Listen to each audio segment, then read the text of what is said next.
রসুল নামের রশি ধরে যেতে হবে খোদার ঘরে।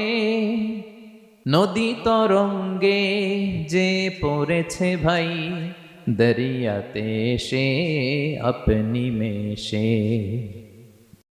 আসসালামু আলাইকুম ওয়া রাহমাতুল্লাহি তাআলা ওয়া বারাকাতুহু। نحمده ونصلي على رسوله الكريم أما بعد فأعوذ بالله من الشيطان الرجيم بسم الله الرحمن الرحيم قل إن كنتم تحبون الله فاتبعوني يحببكم الله ويغفر لكم ذنوبكم والله غفور رحيم صدق الله العظيم رب اشرح لي صدري ويسر لي أمري واحلل عقدة من لساني يفقه قولي। Cyberjaya Conference 2023